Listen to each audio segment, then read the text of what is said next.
जय मां महालक्ष्मी।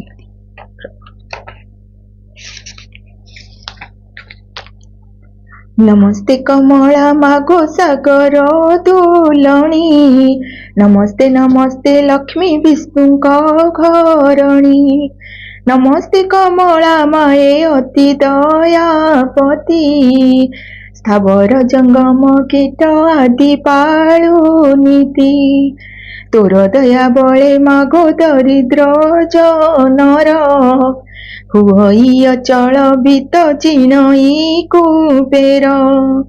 तोर द्रोहींकु जे मागो अन्न न मिलई, जेते अरजिले केभे पेट न पुरई।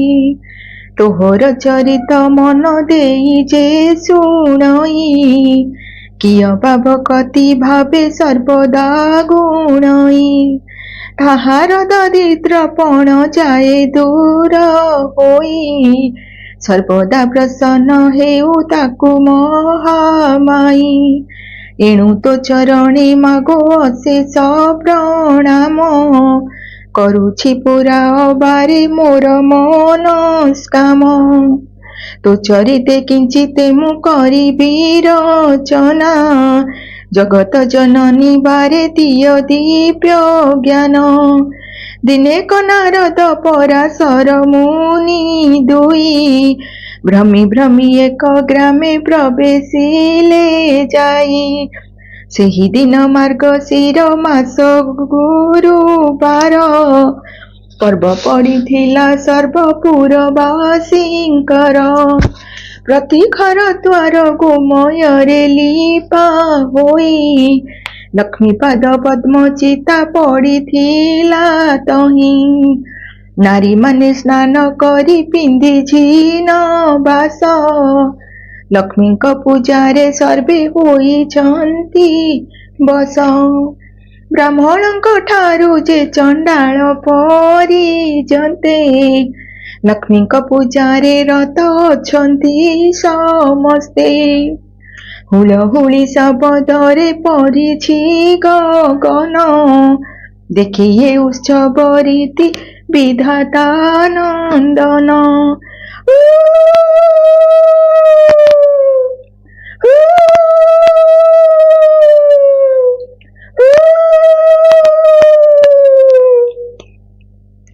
ब्राह्मण चंडाल आदि समस्त जाति रे, करुछन्ति कि उत्सव आनंद मति रे। केउ व्रत कि उपास अटे एहा नाम, करन्ति काहाकु पूजा तार कि नियम। एहा सुनी पराशर होई हस हस, कहन्ति वचन धीरे शुण विधि शिष्य। ए धन माणिका गुरुवार जे अटई, लक्ष्मी देवींकर पूजा ए व्रत अटई। सबु मास मानकरे मार्गशीर सार, तहिरे पड़ई जेउ जेउ गुरुवार। लक्ष्मींकर प्रिय सेही बार मान जान, सबुठारु आद्य गुरुवारटी प्रधान।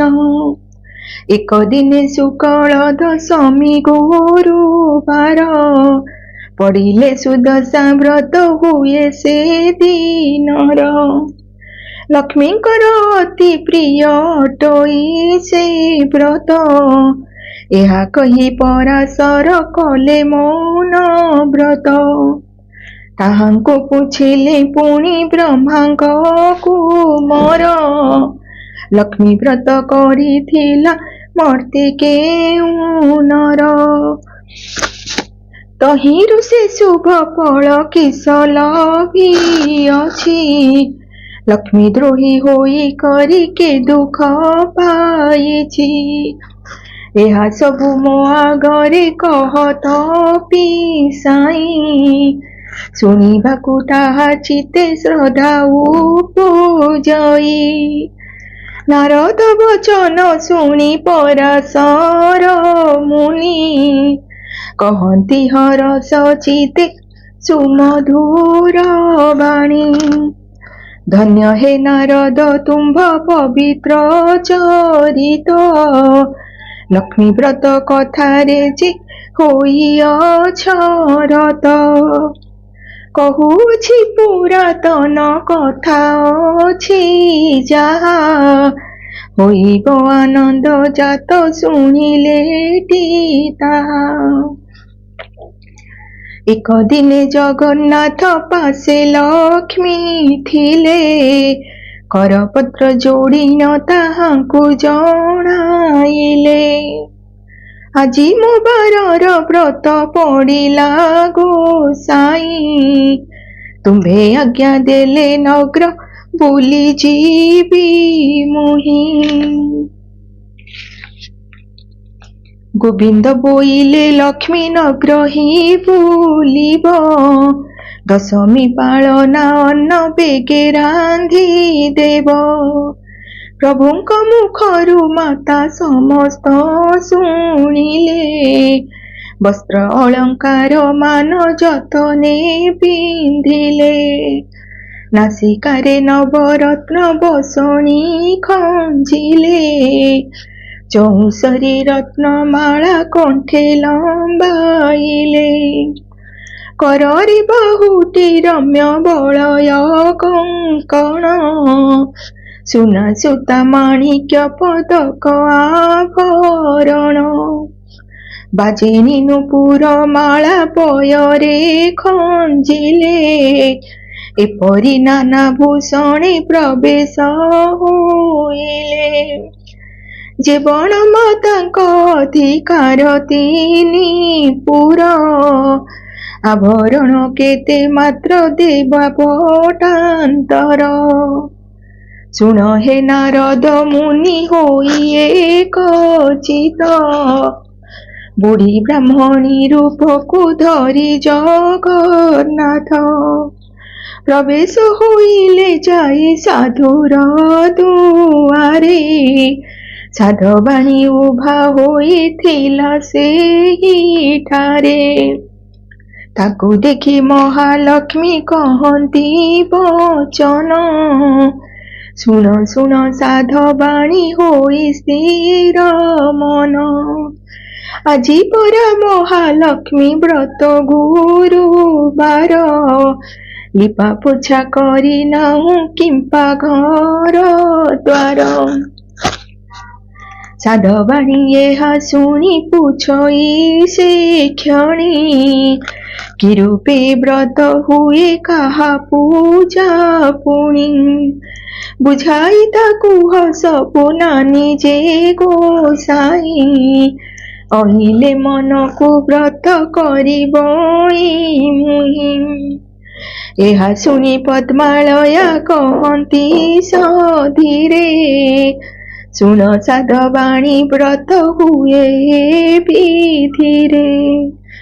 ମାର୍ଗଶିର ମାସର ଯେ ଆଦ୍ୟ ଗୁରୁବାର, ସେଦିନ ପ୍ରାତରୁ ସେଜ ଛାଡ଼ି ତପର।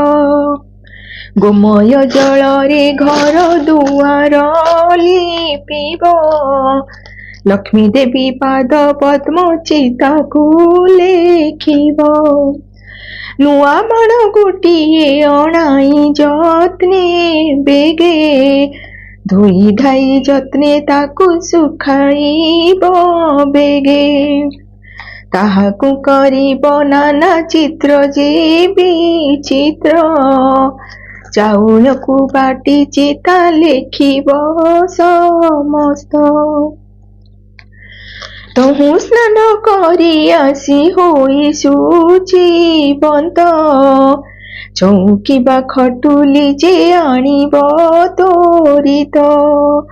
ତାକୁ ଧୋଇ ତା ଉପରେ ଦେବ ନୂଆ ଧାନ, ରଙ୍ଗ କଳା ନୁହିଁ ହୋଇଥିବ ଶୁକ୍ଳ ବର୍ଣ୍ଣ। ତହୁଁ କିଛି କୁଢ଼ାଇ ଯେ ସେ ନୂଆ ମାଣରେ, ଧାନ ମାଣ ଯେ ପୁରାଇ ରଖିବ ତାପରେ। ସେ ଧାନ ମାଣ ଉପରେ ଗୁଆ 3 ଗୋଟି, ହଳଦୀ ପାଣିରେ ତାହା ଧୋଇ ଥୋଇ ବଟି।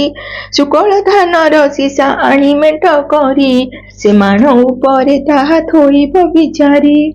ଚୂଳ ଆଖୁ ମୂଳା କଦଳୀରେ ସଜାଇବ, ପଟାତି ରଙ୍ଗ ବସନେ ପୁଷ୍ପେ ମଣ୍ଡାଇବ। ତହୁଁ ବାହନ ମହାଲକ୍ଷ୍ମୀଙ୍କୁ କରିବ, ଗନ୍ଧ ପୁଷ୍ପ ଧୂପ ଆଦି ସମର୍ପିବ। ପ୍ରଥମରେ ବାଳ ଧୂପ ତାପରେ ଶଙ୍ଖୁଡ଼ି, ଏପରି କରିବ 3 ଧୂପକୁ ସଜାଡ଼ି। ମହାଲକ୍ଷ୍ମୀଙ୍କର ଆଉ ଏକ ବ୍ରତ ଅଛି, ସୁଦଶା ବ୍ରତ ନାମରେ ଲୋକେ ପ୍ରକଟିଛି। ଶୁକ୍ଳ ଦଶମୀ ହେଲେ ଗୁରୁବାର ଦିନ, ହୁଅଇ ସୁଦଶା ବ୍ରତ ଶୁଣ ଦେଇ ମନ। ସେଦିନ ଉଷାରୁ ଉଠି ସେ ଛାଡ଼ି ସେ ତତ୍ପର, ଝୋଟି ଆଦି ଚିତା ଦେବ ପୂର୍ବ ପରକାର। ସ୍ନାନ ସାରି ଗୃହେ ପଦ୍ମମଣ୍ଡଳ ଲେଖିବ, ତହିଁ ପରେ ଧୋଇ ଏକ ଖଟୁଲି ରଖିବ। ତହିଁ ପରେ ଲକ୍ଷ୍ମୀ ପୂଜା ଗୁଆକୁ ଥୋଇବ, ପଞ୍ଚାମୃତ ଶୁଦ୍ଧ ଜଳେ ସ୍ନାନ କରାଇବ। 10 କ୍ଷୀୟ ସୂତାରେ ଯେ ପ୍ରତ୍ୟେକ କରିବ, ଲକ୍ଷ୍ମୀଙ୍କ ନାମରେ 10 ଗୋଟି ଗଣ୍ଠି ଦେବ। 10 କେରା ଦୁବରେ ଯେ ବ୍ରତ ଗୁଡ଼ାଇବ, ମହାଲକ୍ଷ୍ମୀ ଗୁଆ ପାଖେ ତାହାକୁ ରଖିବ। କରୁଥିଲେ ପୂର୍ବରୁ ସେ ବ୍ରତ ପୁରାତନ, ବ୍ରତ ଡୋର ଆଣି ତହିଁ ଥୋଇବ ବହନ। ପ୍ରଥମରେ ବାଳ ଧୂପ ନୈବେଦ୍ୟ କରି, ତାପରେ ଯା ଭୋଗ ଦେବ ଶୁଣ ହେତୁ କରି। ଅରୁଆ ଚାଉଳ 1 ମାଣ ତିନ୍ତାଇବ, ତାକୁ କୁଟି ଚୂନା କରି ଯତନେ ରଖିବ। କଦଳୀ ନଡ଼ିଆ ଛେନା ଆଦି 10 ପୁର ଦେଇ 10 ଗୋଟି ମଣ୍ଡା କରିବ ସତ୍ୱର। ମହାଲକ୍ଷ୍ମୀଙ୍କର ପୂଜା କରି ଭକ୍ତି ଚିତେ, ସେ ପ୍ରସାଦ ଖାଇ ଦିନ ବଞ୍ଚିବ ଯେ ସୁସ୍ଥେ। ମହାଲକ୍ଷ୍ମୀ ପ୍ରସାଦ ଯେ ପରକୁ ନ ଦେବ, ବିଭା ହୋଇଥିବା ଝିଅ ସୁଦ୍ଧା ନ ଖାଇବ। ଏ ଉତାରୁ କଥା 1 ମନ ଦେଇ ଶୁଣ, ଗୁରୁବାର ଦିନ ଯେଉଁ କଥାଟି ବାରଣ, ସେ କଥା କହୁଛି ଏବେ ସାଧବାଣୀ ଶୁଣ। କେବେ ନ ଭାଜିବ ଖଇ ଗୁରୁବାର ଦିନ, ଯେଉଁ ନାରୀ ଗୁରୁବାରେ ଭୁଜଇ ଆମିଷ, ଗର୍ବରେ କିମ୍ବା ସେହୁ ନ ପଖାଳେ କେଶ। ଭୁଜଇ ଉଚ୍ଛିଷ୍ଟ କିମ୍ବା ଲଗାଏ ଯେ ତେଲ, ମହାଲକ୍ଷ୍ମୀ ତାର ନିଶ୍ଚୟ ଭାଙ୍ଗି ଦିଅନ୍ତି ଗେଲ। ଗୁରୁବାରେ ଯେଉଁ ନାରୀ ତୁଳାକୁ ଭିଣଇ, ଲାଉରେ ଆମିଷ ଦେଇ ଯେ ଗ୍ରାସ କରଇ। ଖଟର ଛାୟାରେ ଯେହୁ କରଇ ଶୟନ, ମହାଲକ୍ଷ୍ମୀ ନିଶ୍ଚୟ ତାର ଭାଙ୍ଗି ଦିଅନ୍ତି ଗେଲ। ଖୌର ହୁଏ ଯେହୁ ଯାଇ ନାପିତ ଦ୍ୱାରରେ, ଭୋଜନ କରଇ ସେହୁ ଭୋଜନ ସମୟେ ଅନ୍ନ ପକାଏ ଭୂମିରେ। ଗୁଞ୍ଜି ନ ପାରିଣ ଯେହୁ ଫୋପାଡ଼ଇ ଦିଏ, ଏତେ କର୍ମ ଯେ କରେ ସେ ଲକ୍ଷ୍ମୀ କି ନ ପାଏ। ଗୁରୁବାର ଦିନ ପ୍ରଭାତରୁ ଗୋମୟରେ, ଦୁଆର ଯେ ନ ଲିପଇ ଅଳସ ପଣରେ। ଚୁଲିରୁ ନ କାଢ଼େ ପାଂଶ ଭକ୍ଷେ ଯେ ଆମିଷ, ଏମାନଙ୍କ ଠାରେ ଲକ୍ଷ୍ମୀ କରନ୍ତି ଯେ ରୋଷ। ଧନ ଜନ ସବୁ ତାର ହରଣ କରନ୍ତି, ମାଗିଗଲେ ଅନ୍ନ ବସ୍ତ୍ର କେହି ନ ଦିଅନ୍ତି। ଗୁରୁବାରେ ଯେଉଁ ନାରୀ ପିନ୍ଧେ ଶୁକ୍ଳ ଲୁଗା, ଐଶ୍ୱର୍ଯ୍ୟ ସମ୍ପଦ ପାଏ ହୁଅଇ ସୁଭାଗା। ଗୁରୁବାରେ ଯେଉଁ ନାରୀ ପିଲାଙ୍କୁ ମାରଇ, କିବା ପାକ ହାଣ୍ଡି ଧୋଇ କଳା ନ ଛାଡ଼ଇ। ସନ୍ଧ୍ୟା ଗଡ଼ି ଗଲେ ଯେ ଦିଅଇ ସନ୍ଧ୍ୟାବତୀ, ଧନ ପୁତ୍ର ହାନି ହୁଏ ଯେତେ ସବୁ କ୍ଷତି। ଗୁରୁବାରେ ଯେଉଁ ନାରୀ ପୋଡ଼ା ଦ୍ରବ୍ୟ ଖାଏ, ଶୋଇବା ଶଯ୍ୟାକୁ ବଙ୍କା କରି ନ ବିଛାଏ। ଶାଶୁ ଶ୍ୱଶୁରଙ୍କୁ ନ ମାନଇ ଯେ ରମଣୀ, ଉଲଗ୍ନ ହୋଇ ଶୟନ କରଇ ଯେ ପ୍ରାଣୀ। ଅମାବାସ୍ୟା ସଂକ୍ରାନ୍ତିରେ ଯେ ହଳ ବୁଲାଏ, ସଭାରେ ବସି ନ ମିଛ କଥା ଯେ କୁହେ। ଆଳସୀ ପାଦ ନ ଥୋଇ ଯେ ପୁଞ୍ଜିବ ସଇ,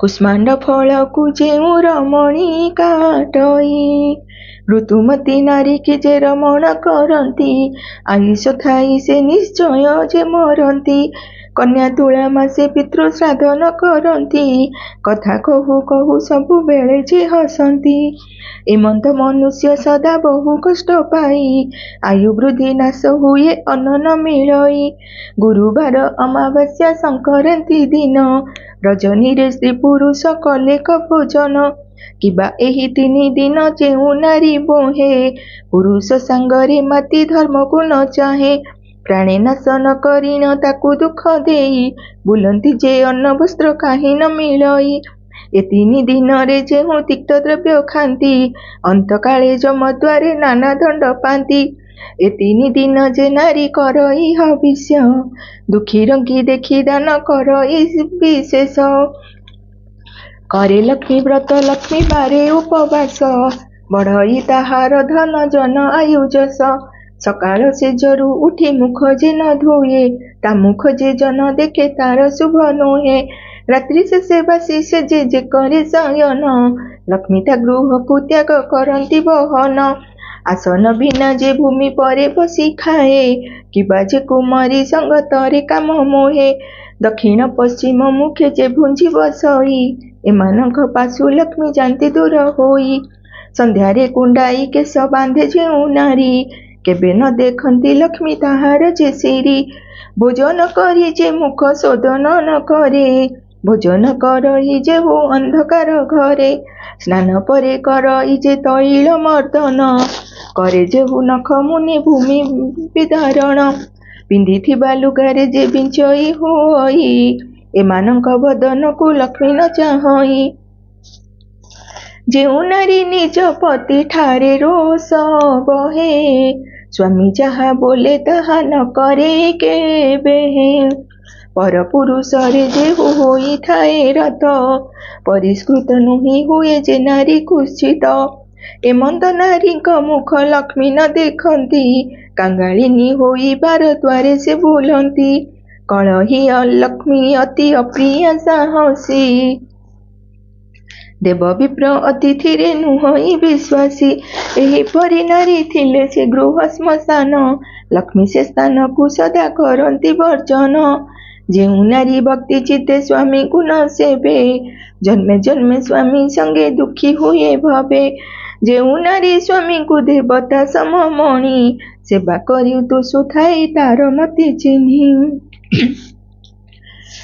ନିଜ ଅଙ୍ଗ ପରିଷ୍କାର କରି ଶୁଚି ହୁଏ, ସାନ ବଡ଼ ସମସ୍ତଙ୍କୁ ସମଭାବେ ଚାହେଁ, ପରଶିବା ବେଳେ ପକ୍ଷପାତ ଯେ ନ କରେ, ସ୍ୱାମୀ ପୁତ୍ର ସମସ୍ତଙ୍କୁ ବାଣ୍ଟେ ସମାନରେ, ପତିର ଆଜ୍ଞାକୁ କେବେ ନ ପକାଏ ତଳେ, ସ୍ୱାମୀ ଦୁଃଖେ ଦୁଃଖୀ ହୁଏ ସୁଖୀ ହୋଇ ଚଳେ, ଏମନ୍ତ ନାରୀର ଗୃହ ଲକ୍ଷ୍ମୀ ନ ଛାଡ଼ନ୍ତି, ତାର ଦୁଃଖ ନୟନରେ ଲବେ ନ ଦେଖନ୍ତି,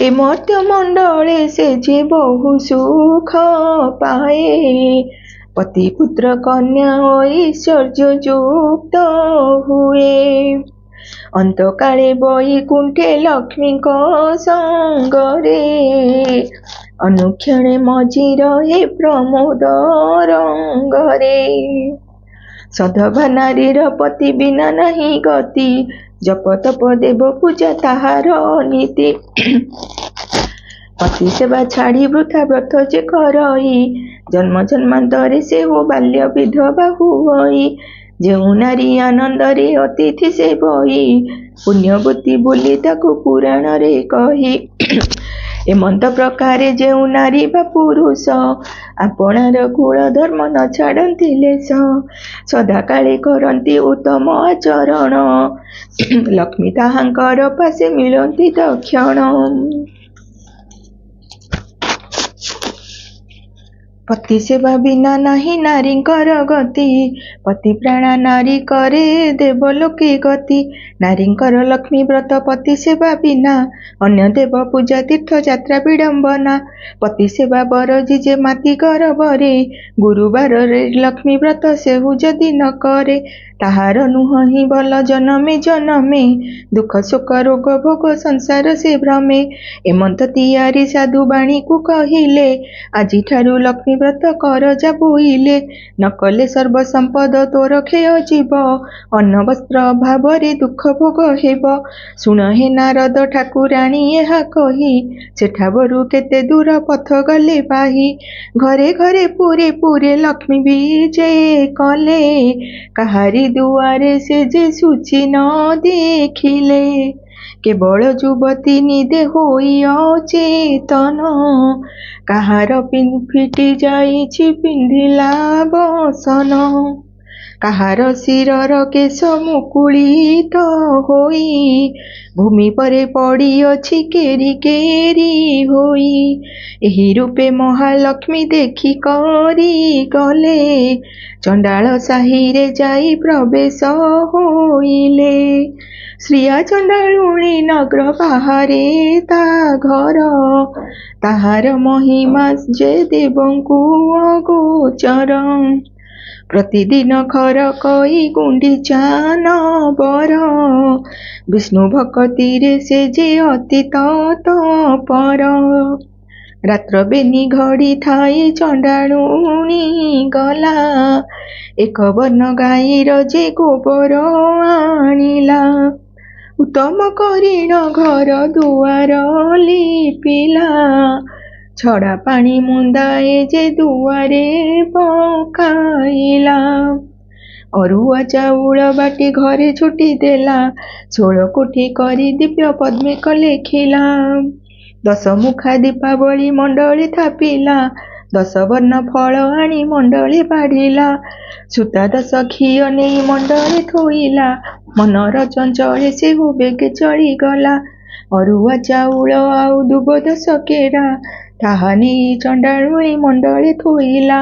ଧୂପ ଦୀପ ଗନ୍ଧ ପୁଷ୍ପ ନୈବେଦ୍ୟ ଦେଲା, ଲକ୍ଷ୍ମୀ ନାରାୟଣୀ ବୋଲି ସୁମରଣା କଲା। ନମସ୍ତେ ନମସ୍ତେ ମାଗୋ ହରିର ଘରଣୀ, ମୁହିଁ ଛାରହୀନ ଜାତି ନ ଜାଣଇ ପୁଣି। ଚଣ୍ଡାଳ ସାହିରେ ଘର ପୁଣି ଚଣ୍ଡାଳୁଣୀ, କିଞ୍ଚିତେ ଭକତି ମୋର ଘେନ କମଳିନୀ।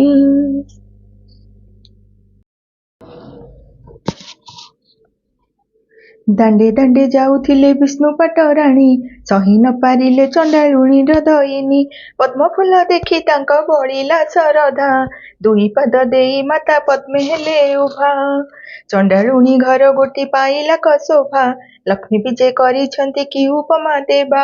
ବୋଇଲେ ଲୋ ଚଣ୍ଡାଳୁଣୀ ମାଗି ଘେନ ବର, ପ୍ରସନ୍ନ ହୋଇଲେ ଦୁଃଖ ନାଶିବି ତୋହର। ଚଣ୍ଡାଳୁଣୀ କହୁଅଛି ଶିରେ କର ଦେଇ, କି ବର ମାଗିବି ମାଗୋ ମାଗି ଜାଣି ନାହିଁ। ଗୋଗୋଷ୍ଠକୁ ଦେବ ମୋର ଲକ୍ଷେ ପଦ୍ମ ଗାଇ, କୁବେର ସମାନ ମାତ ଧନ ଦେବୁ ତୁହି। କୋଳକୁ ନନ୍ଦନ ଯେ ହସ୍ତକୁ ସୁନା ବାହି, ଚାରି ଯୁଗେ ଯେ ବସିବି ଅମର ବର ପାଇ। ଲକ୍ଷ୍ମୀ ଶୁଣି ନ କହିଲେ ହୋଇଲୁ କି ବାଇ, ଏ ସମସ୍ତ ବର ତୋତେ ଦେଇ ତ ପାରଇ। ଅମର ବର ଦେବାକୁ ଶକ୍ତି ନାହିଁ ମୋର, ଏହି ବର ମାଗିଲୁ ତୁ କେମନ୍ତ ପ୍ରକାର। ଯେତେ ଦିନ ବଞ୍ଚିଥିବୁ ଐଶ୍ୱର୍ଯ୍ୟ ଭୁଞ୍ଜିବୁ, ଅନ୍ତକାଳେ ତୁ ହିଁ ବିଷ୍ଣୁ ପଞ୍ଜରେ ପଶିବୁ। ମୋହର ଏ ବ୍ରତ କରୁଥିବୁ ସବୁଦିନ, ଲକ୍ଷ୍ମୀ ନାରାୟଣ ପଦେ ଥିବ ତୋର ମନ। ଶୁଣ ହେ ନାରଦ ଏଣେ ହରି ବଳରାମ, ମୃଗୟା ବିନୋଦେ ଯାଇଥିଲେ ଘୋର ବନ।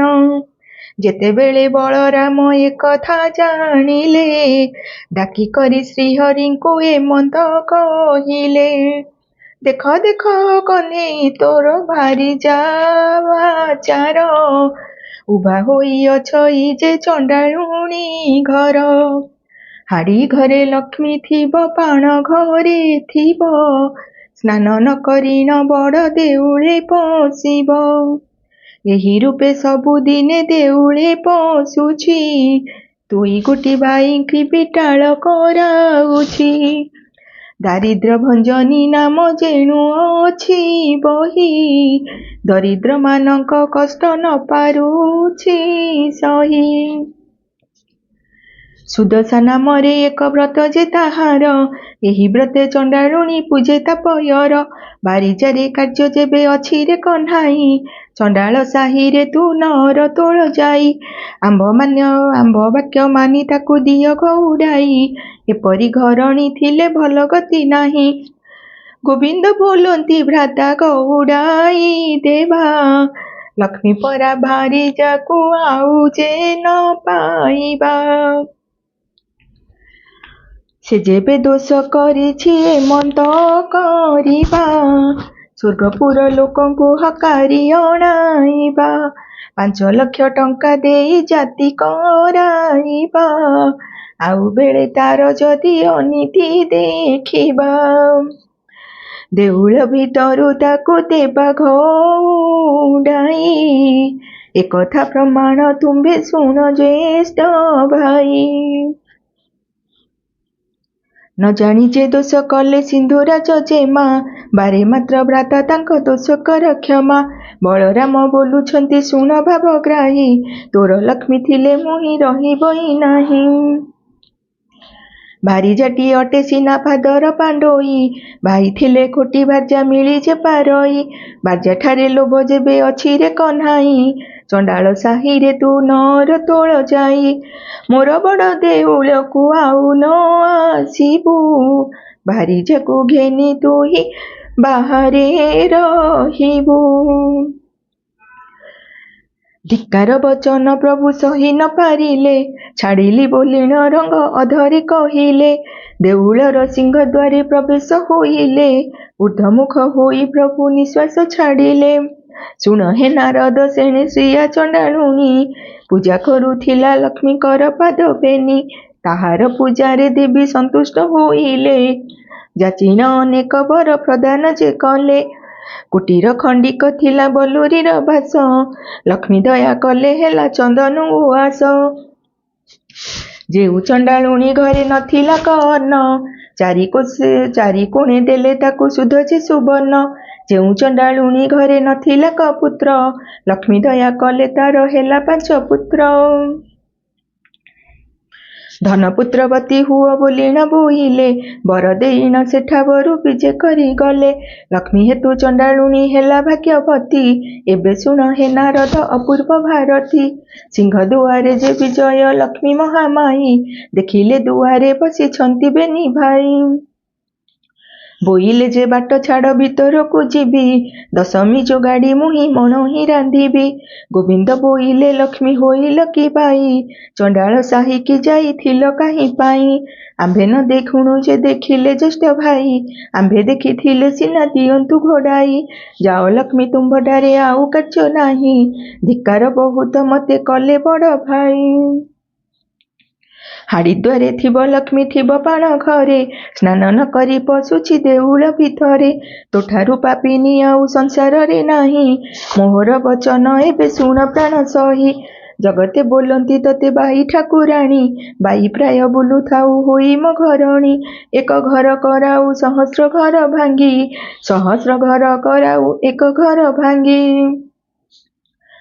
ଏମନ୍ତ ପ୍ରକାରେ ଲକ୍ଷ୍ମୀ ମହିମା ତୋହର, ଯାଅ ଲକ୍ଷ୍ମୀ ବାହାରି ଗୋ ନ ରୁହ ମୋ ପୁର।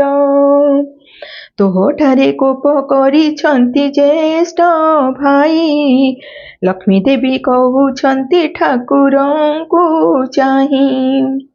ଛାଡ଼ପତ୍ର ଦେଇ ମୋତେ ଦିଅ ଘଉଡ଼ାଇ, ଜଗନ୍ନାଥ କହୁଛନ୍ତି ଲକ୍ଷ୍ମୀ ମୁଖ ଚାହିଁ।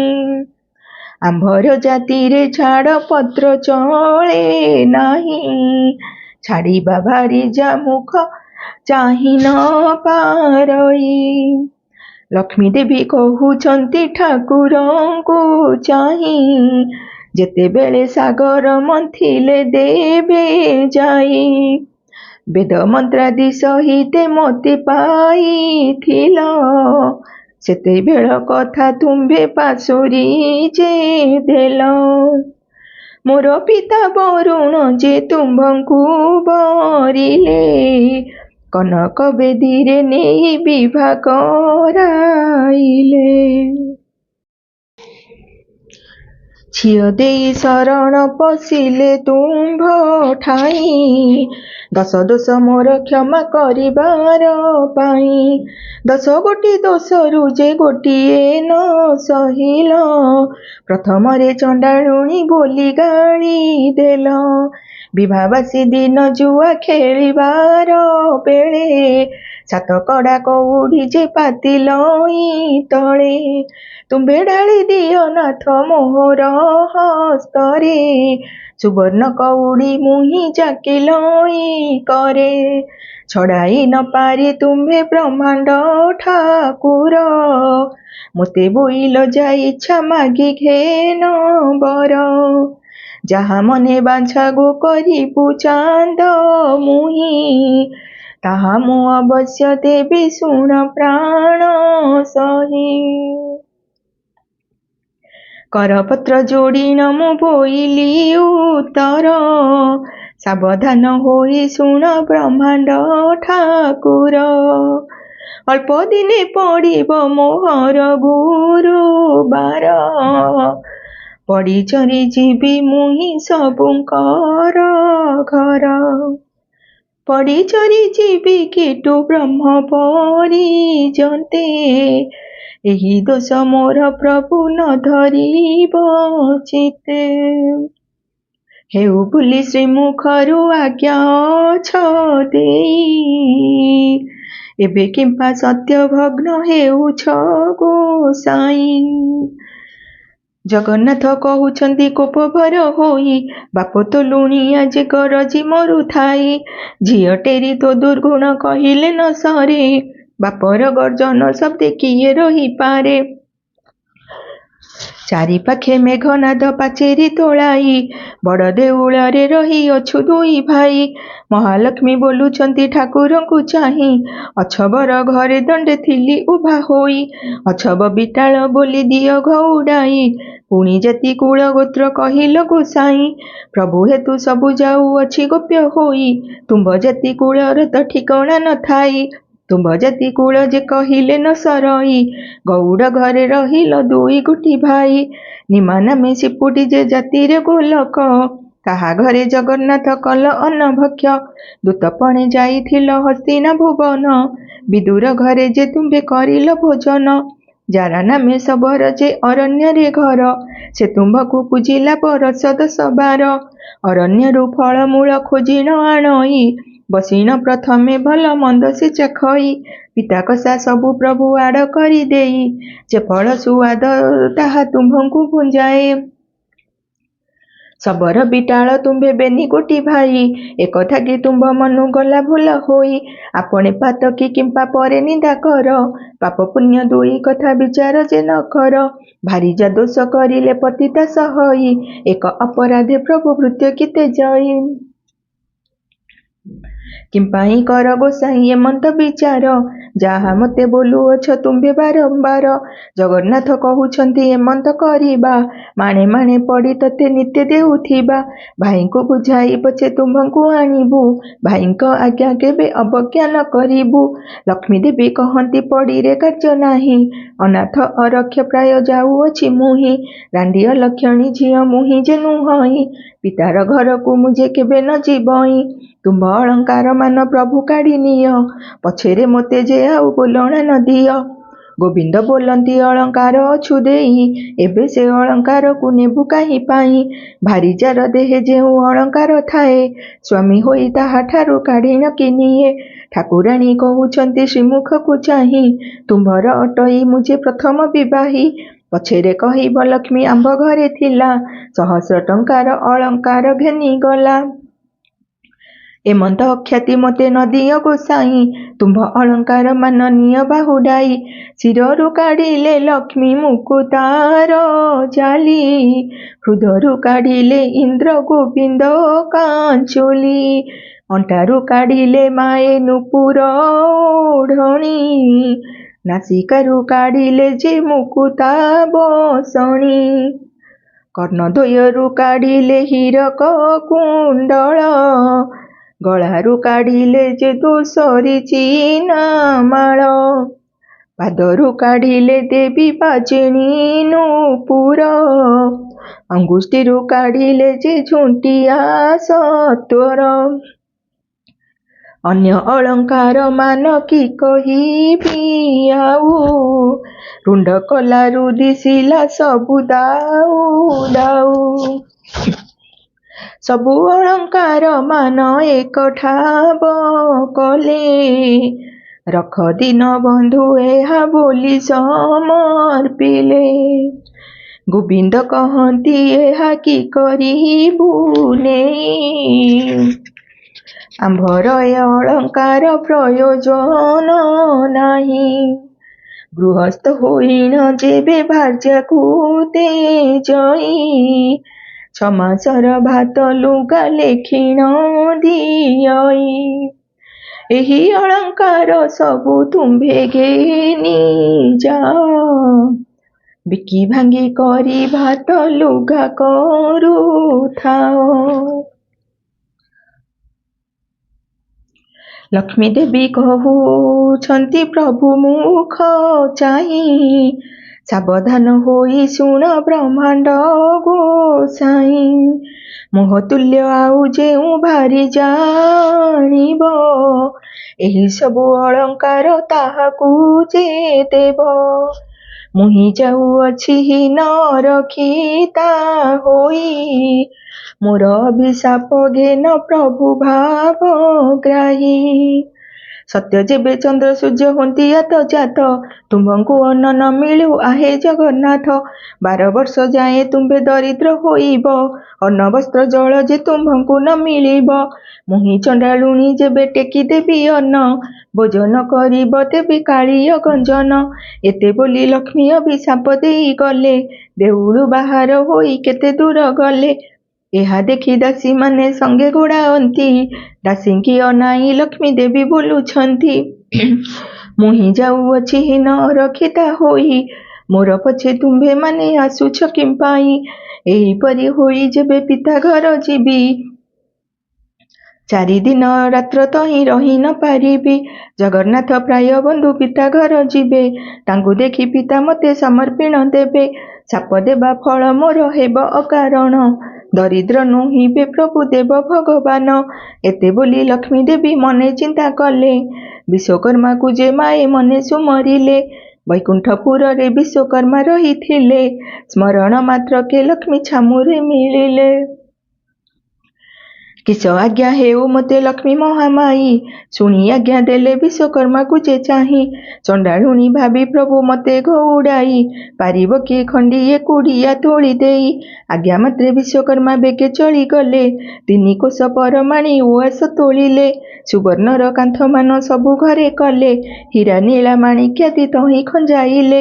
ଗଣ୍ଠିସ୍ଥଳେ ଅନେକ ମୁକୁତା ଲଗାଇଲେ, ପ୍ରବାଳର ସ୍ତମ୍ଭମାନ ତହିଁରେ ରଚିଲେ। ପୁର ଦେଖି କମଳିନୀ ସନ୍ତୁଷ୍ଟ ହୋଇଲେ, ବିଶ୍ୱକର୍ମାକୁ ଯେ ବହୁତ ପ୍ରଶଂସା ଯେ କଲେ। ବୈକୁଣ୍ଠପୁରକୁ ବିଶ୍ୱକର୍ମା ଚଳିଗଲେ, ଅଷ୍ଟବେତାଳକୁ ଡାକି ଦେବୀ ଆଜ୍ଞା ଦେଲେ। ଅଷ୍ଟବେତାଳରେ ତୁମ୍ଭେ ଏମନ୍ତ କରିବ, ପ୍ରଥମେ ରୋଷେଇ ଶାଳେ ଯାଇ ନ ପଶିବ। 60 ପଉଟି ଭୋଗ ଭୁଞ୍ଜିବ ଯେ ତହିଁ, 13 ପଉଟି ବ୍ୟଞ୍ଜନ ଖାଇବ ହର୍ଷ ହୋଇ। ଶାଗ ମୁଗ ମଧୁ ରୁଚି ତିକ୍ତ କାଞ୍ଜିରାଇ, ଆମ୍ବିଳ ଖାଇବ ଖଣ୍ଡ ସାକର ମିଶାଇ। ଅମୃତ ମଣୋହି ମାନ ଭୋଜନ କରିବ, ହାଣ୍ଡି ମାନ ନେଇ ଏକଠାବେ କଚାଡ଼ିବ। ତହୁଁ ଯାଇଣ ଭଣ୍ଡାର ମଧ୍ୟରେ ଯେ ପଶିବ, 52 କୋଟି ଭଣ୍ଡାର ବହିଣ ଆଣିବ। କାଣି କଉଡ଼ି କଡ଼ାକର ଦ୍ରବ୍ୟ ନ ରଖିବ, ସବୁ ବୋହି ଆଣି ମୋର ଠାରେ ସମର୍ପିବ। ବେତାଳ ବୋଇଲେ ମହାଲକ୍ଷ୍ମୀ ମୁଖ ଚାହିଁ, କେମନ୍ତ କରିଣ ତହୁଁ ଆଣିବୁ ବୁହାଇ। ଜଗନ୍ନାଥ ମହାପ୍ରଭୁ ତହିଁ ଚେଇଁଥିବେ, ଆମକୁ ଦେଖିଣ କାଳେ ପରାଭବ ଦେବେ। ଶୁଣି କମଳିନୀ ନିଦ୍ରାବତୀ କୁରାଇଲେ, ବହନ ମୋ ବୋଲ କର ବୋଲିଣ ବୋଇଲେ। ରାମକୃଷ୍ଣ ନୟନରେ ନିଦ୍ରା ତୁ ଘାରିବୁ, କାଲି ବେଳ 2 ଘଡ଼ି ଯାଏ ନ ଛାଡ଼ିବୁ। ଆଜ୍ଞା ପାଇ ନିଦ୍ରାବତୀ ବେଗେ ଚଳିଗଲେ, ରାମକୃଷ୍ଣ ନୟନରେ ନିଦ୍ରା ଯେ ଘାରିଲେ। ପାକଶାଳାରେ ବେତାଳେ ପ୍ରବେଶ ହୋଇଲେ, ତହିଁ ଥିବା ପାକ ଦ୍ରବ୍ୟ ସମସ୍ତ ଖାଇଲେ। ହାଣ୍ଡିମାନ ଏକ ଠାବେ ନେଇ କଚାଡ଼ିଲେ, ଭଣ୍ଡାର ଘରରେ ଅଷ୍ଟ ବେତାଳେ ପଶିଲେ। ଯେତେ ଦ୍ରବ୍ୟ ପୂର୍ଣ୍ଣ ହୋଇ ରହିଥିଲା ତହିଁ 52 କୋଟି ଭଣ୍ଡାର ଆଣିଲେ ବୁହାଇ। ରାତ୍ର 16 ଘଡ଼ି ଯାକେ ବେତାଳ ଯେ ତହି, କୁଲାରୁ ଛାଞ୍ଚୁଣି ଯାକେ ସବୁ ନେଲେ ବୋହି।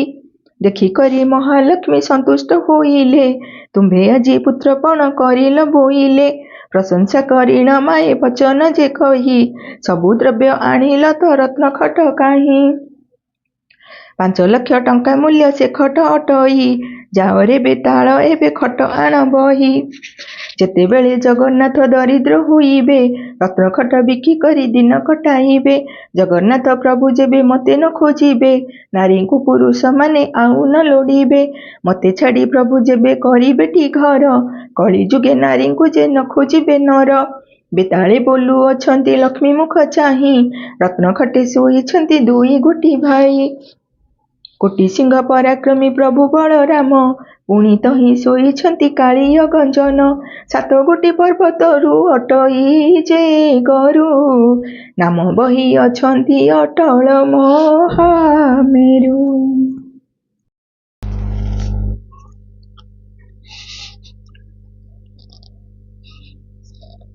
ମହାଲକ୍ଷ୍ମୀ ବୋଇଲେ ଯେ ଏମନ୍ତ କରିବ, ଦଉଡ଼ିଆ ଖଟ 1 ଗୋଟି ଯେ ଆଣିବ।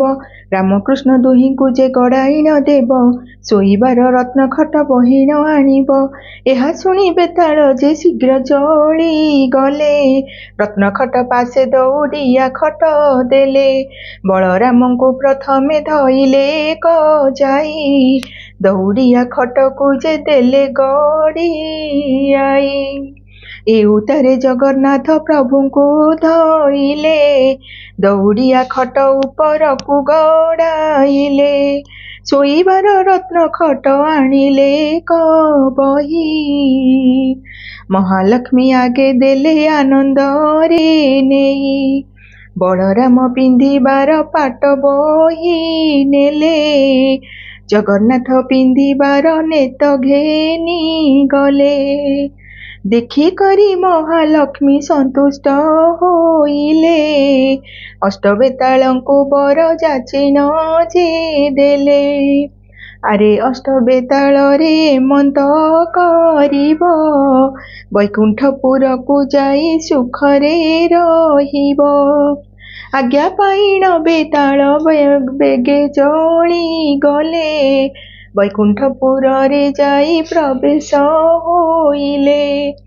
ମହାଲକ୍ଷ୍ମୀ ତହୁଁ ଏକ କଥା ବିଚାରିଲେ, ସରସ୍ୱତୀ ଦେବୀଙ୍କି ଯେ ହୃଦେ ସୁମରିଲେ। ବୋଇଲେ ଯା ସରସ୍ୱତୀ ଏମନ୍ତ କରିବ,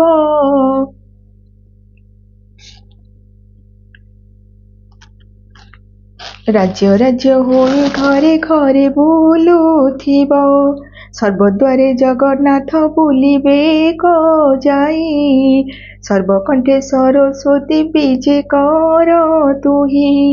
ଆରାମଦାୟିନୀ ରାତି ସୁଖରେ ପାହିଲା, ବେଳ 2 ଘଡ଼ି କରି ନିଦ୍ରା ଯେ ଭାଙ୍ଗିଲା। ବଳରାମ କହୁଛନ୍ତି ଶୁଣରେ କହ୍ନାଇ, ଗହଳ ଚହଳ ଆଜି କିଛି ଶୁଭୁ ନାହିଁ। ମୁଦିରଥ ପଣ୍ଡାରଥ ତୁଣ୍ଡ ଶୁଭୁ ନାହିଁ, ଦାସୀ ପରିବାରି ଯେ ପରିଛା ଗଲେ କାହିଁ। ଶ୍ରୀମୁଖ ପଖାଳିବାକୁ ଜଳ ନ ମିଳଇ, କି ବୁଦ୍ଧି କରିବା ଏବେ କହରେ କହ୍ନାଇ।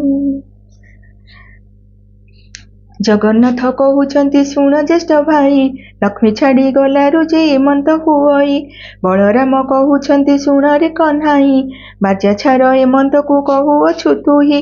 କାହାର ବାରି ଯା ଯେବେ ଋଷି ହଜି ଯାଏ, ତାର ଗୃହସ୍ଥ କି ଭାତ ରାନ୍ଧେଣ ନ ଖାଏ। ଭଣ୍ଡାର ଘରକୁ ବି ଯେ କଲେ ଦୁଇ ଭାଇ, ଭଣ୍ଡାରେ ଦେଖିଲେ କିଛି ପଦାର୍ଥ ତ ନାହିଁ। ବଳରାମ କହୁଛନ୍ତି କାହିଁକି ହେଲା, 52 କୋଟି ଭଣ୍ଡାର କେ ଗେନିଣ ଗଲା। ଲକ୍ଷେ ଜୀବ ଖାଇଲେ ବହିଲେ ନ ସରଇ, କ୍ଷଣକ ଭିତରେ କିଏ ଘେନିଗଲା ବୋହି। ସୁବର୍ଣ୍ଣ ମୁଦିଏ ବଳରାମ ଯେ ପାଇଲେ, 7 ଗୋଟି ଗଣ୍ଠି ଦେଇ କାନିରେ ବାନ୍ଧିଲେ। ଜଗନ୍ନାଥ କହନ୍ତି ଯେ କି ପାଇଲ ଭାଇ, ବଳରାମ କହୁଛନ୍ତି ଧନ ପାଇଲଇ। ଜଗନ୍ନାଥ କହୁଛନ୍ତି ବଳରାମ ଭାଇ, ବେଙ୍ଗି ପିତଳ ଖଣ୍ଡିକ ରଖ କାହା ପାଇଁ। ବଳରାମ କହୁଛନ୍ତି କି କଥା ଘଟିଲା, ପାଇଥିବା ସ୍ୱର୍ଣ୍ଣ ବେଙ୍ଗି ପିତଳ ହୋଇଲା। ଶୁଦ୍ଧ ସୁବର୍ଣ୍ଣର ଯେଉଁ ଧନ ହୋଇଥିଲା, କାଣି କଉଡ଼ି କଡ଼ାକୁ ସମାନ ନୋହିଲା। ସେଠାରୁ ବାହାରି ଗଲେ ଦୁଇ ଗୋଟି ଭାଇ, ପାକଶାଳା ଦୁଆରେ ଯେ ପ୍ରବେଶିଲେ ଯାଇ। ବଳରାମ ଠିଆ ହେଲେ ଦୁଆର ମୁହଁକୁ, ଜଗନ୍ନାଥ ପଶିଗଲେ ରୋଷେଇ ଘରକୁ। ଦେହରେ ଲାଗିଲା କଳା, ମୁହଁରେ ଲାଗିଲା କଳା, ଶ୍ରୀମୁଖ ଗୋଟିକ ଝଲସି ଦିଶିଲା। ବଳରାମ କହୁଛନ୍ତି ଶୁଣ ଜଗନ୍ନାଥ, ବଡ଼ଖିଆ ବୋଲି ତତେ କହନ୍ତି ଜଗତ। ମତେ ଅନ୍ନ ନ ଦେଇଣ ସବୁ ଖାଉ ତୁହି। ଜଗନ୍ନାଥ କହୁଛନ୍ତି ଶୁଣ ଜ୍ୟେଷ୍ଠ ଭାଇ, ଅନ୍ନ କାହିଁ ମିଳିବ ଯେ ଚୁଲି ସୁଦ୍ଧା ନାହିଁ। ନ ବୁଝି ଏପରି କିମ୍ପା କହୁଛ ଗୋସାଇଁ। ସେଠାରୁ ଯାଇ ଦେଖିଲେ ଧାନର ମଣାଇ, ଲକ୍ଷ ଲକ୍ଷ ଭରଣ ଯେ ଧାନ ତହିଁ ଥାଇ। ଦେଖିଲେ ତହିଁରେ ଗୋଟିଏ ଯେ ଧାନ ନାହିଁ, ତହୁଁ ଗଲେ ବେନି ଭାଇ ନିରାଶ ଯେ ହୋଇ। ଇନ୍ଦ୍ରଦ୍ୟୁମ୍ନ କୂଳରେ ଯେ ପହଞ୍ଚିଲେ ଯାଇ,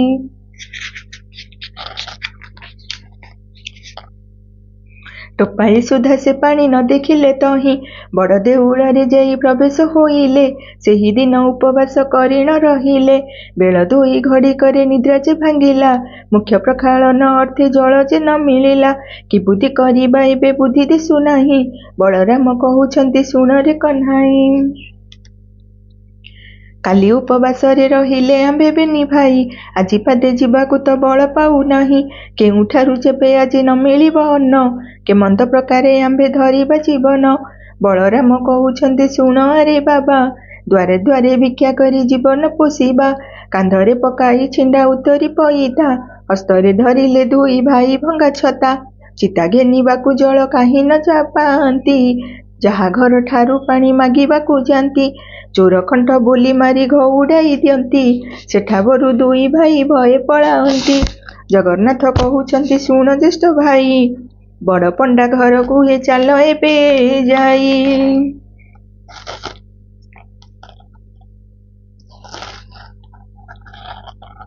ହସ୍ତ ଧରା ଧରି ହୋଇ ବେନି ଭାଇ ଗଲେ, ବଡ଼ ପଣ୍ଡା ଘର ଠାରେ ପ୍ରବେଶ ହୋଇଲେ।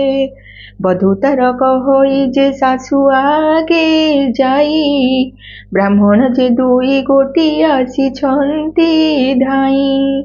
ଶାଶୁ ରାଣ୍ଡି ତାହାଙ୍କୁ ଯେ ଚିହ୍ନି ନ ପାରିଲା, ଧାଇଁ ଆସି ଦାଣ୍ଡ କବାଟକୁ ଯେ କିଳିଲା। ଆସ ଆସ ବୋହୂ ଏଲୋ ଠେଙ୍ଗା ବାଡ଼ି ଧରି, ଚୋର କି ଖଣ୍ଟ ଏ ଦୁହେଁ ଦେବା ବିଦା କରି। ଏହା ଶୁଣି ଦୁଇ ଭାଇ ତହୁଁ ପଳାଇଲେ, ସାମବେଦ ଯଜୁର୍ବେଦ ମୁଖେ ଉଚାରିଲେ। ଶୁଣି ଶୁଷ୍କ ତରୁଗଣ ପଲ୍ଲବୀ ଉଠିଲେ, ଭିକ୍ଷୁକ ବ୍ରାହ୍ମଣ ବୋଲି ବ୍ରାହ୍ମଣୀ ଚିହ୍ନିଲେ। ଦୁଇ ଭାଇଙ୍କୁ ଯେ ତହୁଁ ଡାକି ବସାଇଲା, ଖୁଦ ମଳୁଖ ମିଶାଇ ସତ୍ୱରେ ରାନ୍ଧିଲା। ଅଫିଟା କଦଳୀ ମଞ୍ଜ 2 ଖଣ୍ଡ ଆଣି, ବେନି ଭାଇ ପକାଇ ନ ସିଞ୍ଚିଲେ କପାଣି। କଂସା ଘେନି ବ୍ରାହ୍ମଣୀ ଯେ ଅନ୍ନ ଆଣି ଗଲା, ଅନ୍ନ କି ଆଣିବ ତାର ହାଣ୍ଡି ଉଭା ହେଲା। ଲକ୍ଷ୍ମୀ ଦ୍ରୋହୀ ପୁରୁଷ ଏ ବୋଲି ନ ଜାଣିଲା, ପାକଶାଳାରୁ ଲେଉଟି ପାଶରେ ମିଳିଲା।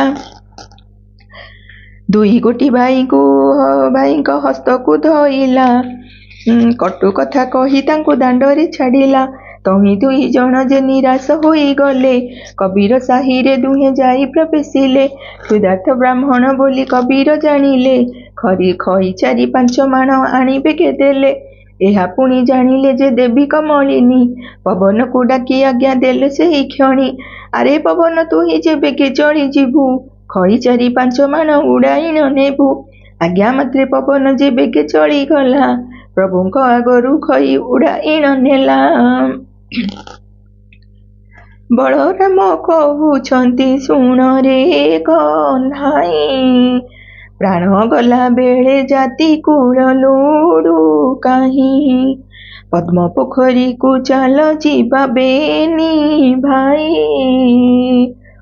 ପଦ୍ମ ମୂଳ ଖାଇ ପ୍ରାଣ ବଞ୍ଚାଇବା ତହିଁ। ଫଳ ପୁଷ୍ପ କରି ତହୁଁ ଗୁଡ଼ିଏ ଆଣିବା। ଅଧିକ ମିଳିଲେ କିଛି ସଞ୍ଚି ନ ରଖିବା। ଏମନ୍ତ ବିଚାର କରି ଦୁଇ ଭାଇ ଗଲେ। ପଦ୍ମ ପୁଷ୍କରିଣୀରେ ଯେ ପ୍ରବେଶ ହୋଇଲେ। ପଦ୍ମ ପୁଷ୍କରିଣୀରେ ଯେ 7 ତାଳ ପାଣି ଥିଲା। ଲକ୍ଷ୍ମୀ ଆଜ୍ଞା ମାତ୍ରେ ସବୁ ପଙ୍କ ହୋଇଗଲା। ଜଗନ୍ନାଥ କହୁଛନ୍ତି କି ବୁଦ୍ଧି କରିବା। ଜଳ ନାହିଁ ଫଳ ଏଥୁ କାହିଁ ବା ପାଇବା। ଏହା କହି ପୁଣି ଦୁଇ ଭାଇ ଚଳିଗଲେ। ଯାଉ ଯାଉ ବାଟେ ଏକ ଯୋଗୀକି ଭେଟିଲେ। ଜଗନ୍ନାଥ କହୁଛନ୍ତି ଶୁଣ ଆରେ ନାଥ। ତୁମର ଥାଳରୁ ଯେ ଆମ୍ଭଙ୍କୁ ଦିଅ ଭାତ। ସତ୍ୟାନନ୍ଦ ବୋଲେ ରାମକୃଷ୍ଣ ମୁଖ ଚାହିଁ। ଲକ୍ଷ୍ମୀ ଦ୍ରୋହୀ ହୋଇ ଅଛ ତୁମ୍ଭେ ଦୁଇ ଭାଇ। ଦୁଧ ଅନ୍ନରେ ଯେ ମୋହର ଥାଳ ପୂରିଥିଲା।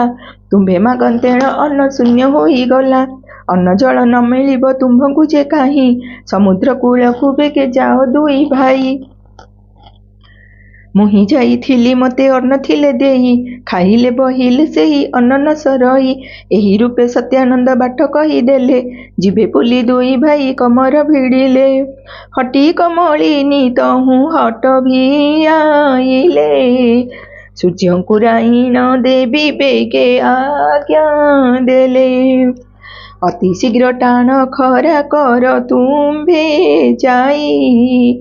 ବାଲି ମାଟି ତାତୁ ବେଗେ ଡହ ଡହ ହୋଇ। ତାତିବ ଖରାରେ ଯେନେ ଭାଜିବାର ବାଲି। ପାଦେ ମାତ୍ର ତହିଁ କେହି ନ ପାରିବେ ଚାଲି। ଜଗନ୍ନାଥ କହୁଛନ୍ତି ଶୁଣ ଜ୍ୟେଷ୍ଠ ଭାଇ। ଏତେ ବଡ଼ ଖରାରେ ମୁଁ ଚାଲି ନ ପାରଇ। ବେଗେ ବେଗେ ହୋଇ ତୁମ୍ଭେ ଯାଉଅଛ ଧାଇଁ। ବୁଦ୍ଧି ଦିଶୁ ନାହିଁ ଏବେ କିସ କରିବଇ। ଶୁଣି ନ ଶୁଣିଲା ପରି ବଳଦେବ ଗଲେ। କମଳାଙ୍କ ସିଂହ ଦ୍ୱାରେ ପ୍ରବେଶ ହୋଇଲେ। ସିଂହଦ୍ୱାରେ ପ୍ରବେଶିନ ଡାକିଲେ କଜହୁଁ। ଡାକ ଶୁଣି ଦାସୀ ମାନେ ଅଇଲେ କତହୁଁ। କେଉଁ ଦାସୀ କହୁଅଛି ଶୁଣ ଆଗ ସହି। ଏପରି କାଙ୍ଗାଳ ମୁଁ ଯେ କାହିଁ ଦେଖି ନାହିଁ। ଏପରି ମୋଟା ହୋଇନ ଗୋଟାଏ ଥିଲା। ଆମ୍ଭ ଠାକୁରାଣୀକି ଯେ ଘରୁ ତଡ଼ିଦେଲା। ଏହି ରୂପେ ଦାସୀ ମାନେ କୁହାକୁହି ହେଲେ। ଗଳାରେ ହାତ ଦେଇନ ଦାଣ୍ଡରେ ଛାଡ଼ିଲେ। ବଳରାମ ପ୍ରଭୁ ତହୁଁ ଲେଉଟି ଅଇଲେ। ଜଗନ୍ନାଥ ଠାକୁରଙ୍କୁ ବାଟରେ ଦେଖିଲେ। ବଳରାମ କହୁଛନ୍ତି ଶୁଣରେ କହ୍ନାଇ। ଦାସୀମାନେ ଆସି ମୋତେ ଦେଲେ ଘଉଡ଼ାଇ। ଜଗନ୍ନାଥ କହୁଛନ୍ତି କି ବୁଦ୍ଧି କରିବା। କେମନ୍ତ ପ୍ରକାରେ ଆମେ ଜୀବନ ଧରିବା। ଆଉ ଥରେ ଚାଲ ବେନି ଭାଇ ଫେରି ଯିବା। ବିନୟ ହୋଇନ ଅନ୍ନ ଦାସୀଙ୍କୁ ମାଗିବା। ବଳରାମ କହୁଛନ୍ତି ପଛେ ଆମ୍ଭେ ଥିବୁ। ଆଗରେ ଥାଇନ ଅନ୍ନ ତୁହି ଯେ ମାଗିବୁ। ଏତେ କହି ସିଂହଦ୍ୱାରେ ପ୍ରଭୁ ବିଜେ କଲେ। ମନ୍ଦିରର ଶୋଭା ଦେଖି ଆଶ୍ଚର୍ଯ୍ୟ ହୋଇଲେ। ବଳରାମ କହିଲେ ଯେ ଶୁଣରେ କହ୍ନାଇ। ପଞ୍ଚମ ସ୍ୱରରେ ଆଗ ବେଦ ପଢ଼ ତୁହି। ଜଗନ୍ନାଥ ପ୍ରଭୁ ଯହୁଁ ଏମନ୍ତ ଶୁଣିଲେ। ଓଙ୍କାର ଶବଦ କରି ବେଦ ଧ୍ୱନି କଲେ। ଋକ୍ ସାମ ଯଜୁ ଅଥର୍ବ ଯେ 4 ବେଦ। ବ୍ରହ୍ମାଣ୍ଡ ପୁରି ଉଠିଲା ଗହ ଗହ ନାଦ। ପଲଙ୍କ ଉପରେ ଯେ କମଳା ଶୋଇଥିଲେ। ନିସ୍ତରିଲି ନିସ୍ତରିଲି ବୋଲି ନ ବୋଇଲେ। କୋଟି କୋଟି ଜନ୍ମର ପାତକ ହେଲା କ୍ଷୟ। ମୋର ଘରେ ବିଜେ କଲେ ପ୍ରଭୁ ଦେବରାୟ। ପଚାର ପଚାର ଦାସୀ ପଚାରଲୋ ଯାଇ, କିସ ମାଗୁଛନ୍ତି ସେ ବ୍ରାହ୍ମଣ ବେନି ଭାଇ। ଆଜ୍ଞା ପାଇଁ ମୁଦୁସୁଲି ତାଙ୍କୁ ପଚାରିଲେ, କି ମାଗୁଛ ପଣ୍ଡାମାନେ କୁହ ତୁମ୍ଭେ ଭଲେ। ଜଗନ୍ନାଥ କହୁଛନ୍ତି ଦାସୀ ମୁଖ ଚାହିଁ, ଅନ୍ନ ଗଣ୍ଡାଏ ତୁମ୍ଭେ ପାରିବ କି ଦେଇ। ଏମନ୍ତ ଶୁଣିଣ ଦାସୀ ମାନେ ଚଳିଗଲେ।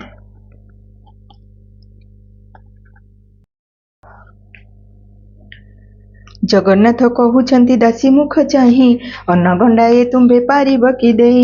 ଏମନ୍ତ ଶୁଣିଣ ଦାସୀ ମାନେ ଚଳିଗଲେ। ଲକ୍ଷ୍ମୀ ଠାକୁରାଣୀ ଆଗେ ବେଗେ ସେ ବୋଇଲେ, ଦାସୀଙ୍କ ମୁଖରୁ ଯେ ଏମନ୍ତ ବାକ୍ୟ ଶୁଣି, ମନେ ବିଚାର କରନ୍ତି ଲକ୍ଷ୍ମୀ ଠାକୁରାଣୀ। ଏକଥା ଅରଜି ଅଛି ଚଣ୍ଡାଳୁଣୀ ମୁହିଁ, ଏବେ ଦାସୀ ମାନେ ଲୋ ପଚାର ବେଗେ ଯାଇ। ବ୍ରାହ୍ମଣ ହୋଇ ମୋ ଘରେ କି ରୂପେ ଖାଇବେ, ଚଣ୍ଡାଳୁଣୀ ଅନ୍ନ ଖାଇ ଅପବାଦ ନେବେ। ଏ ମୋହର ଦ୍ରବ୍ୟ ତାଙ୍କୁ ଛୁଇଁ ନ ଯୋଗାଇ, ଜାଣୁ ଜାଣୁ କି ମୁଁ କେମନ୍ତ ପ୍ରକାରରେ ଦେଇ। ଠାକୁରାଣୀ ସମୀପରୁ ଦାସୀମାନେ ଗଲେ, ବ୍ରାହ୍ମଣଙ୍କ ଆଗେ ଯାଇ ଏମନ୍ତ କହିଲେ। ଦାସୀଙ୍କ ମୁଖରୁ ଯେ ମନ୍ତ ବାକ୍ୟ ଶୁଣି, କ୍ଷୁଧାତୁର ହୋଇଣ କୁହନ୍ତି ହଳ ପାଣି। ନୂଆ ହାଣ୍ଡି ନୂଆ ସଞ୍ଚା ଦେଇକି ପାରିବୁ, ଏମନ୍ତ ହୋଇଲେ ଆମ୍ଭେମାନେ ଯେ ଖାଇବୁ।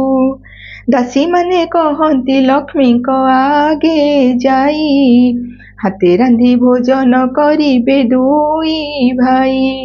ଏହା ଶୁଣି ମହାଲକ୍ଷ୍ମୀ ସନ୍ତୋଷ ହୋଇଲେ, ଦାସୀଙ୍କ ହାତରେ ହାଣ୍ଡି 10 ଗୋଟି ଦେଲେ। ଚାଉଳ ପୋଟିଏ ନେଇ ଛାମୁରେ ରଖିଲେ, ନେଉଟିଆ ଶାଗ ନେଇ ପୁଳାଏ କଦେଲେ। ଆଳୁ ସାରୁ କଦଳୀ ଯେ ବଡ଼ି ବାଇଗଣ, ଦୁଧ ଦହି ଛେନା ଯେ ଶର୍କରା ଦେଲେ ପୁଣ। ଏବେ ଯେତେ ଇଚ୍ଛା ସେତେ ଭୁଞ୍ଜ ହେ ବୋଇଲେ, ଗୃହେ ମହାଲକ୍ଷ୍ମୀ ଥାଇ ବିଚାର ଯେ କଲେ। ହାତେ ରାନ୍ଧିଣ ଭୁଞ୍ଜିବେ ଯଦି ଦୁଇ ଭାଇ, ନାରୀଙ୍କୁ ପୁରୁଷ ଆଉ ଲୋଡ଼ିବେ କିମ୍ପାଇଁ। ଲକ୍ଷ୍ମୀ ଦେବୀ କାଷ୍ଠ ଖଣ୍ଡେ ହାତରେ ଧଇଲେ, ଅଗ୍ନିର ସ୍ତମ୍ଭନ ମନ୍ତ୍ର ଦେବୀ ପାଠ କଲେ। କଦାପି ଅଗ୍ନି ଦେବତା ତେଜ ନ ହୋଇବ, ହାଣ୍ଡି ନ ତାତିବ ଆଉ ପାଣି ନ ତାତିବ। ଯେତେ କାଠ ଜଳୁଥିବ ଭସ୍ମ ହୋଇଯିବ, କୁହୁଳି କୁହୁଳି କରିଣ ତହିଁ ଧୂଆଁ ହେଉଥିବ। ଏମନ୍ତ ବୋଲିଣ ଯେ କମଳା ଆଜ୍ଞା ଦେଲେ, ସେହି ପ୍ରକାରେଣ ଅଗ୍ନି ଦେବତା ଯେ ଗଲେ। ସବୁ କାଠ ଯାକ ତହିଁ ଅଙ୍ଗାର ହୋଇଲା, ତେବେ ସୁଦ୍ଧା ଯେ କିଞ୍ଚିତେ ପାଣି ନ ତାତିଲା। ହଟି କମଳିନୀ ହଟ ଭିଆଇଲେ ଯେଣୁ, ହାଣ୍ଡି ତଳେ କଳା ଟିକେ ନ ପଡ଼ିଲା ତେଣୁ।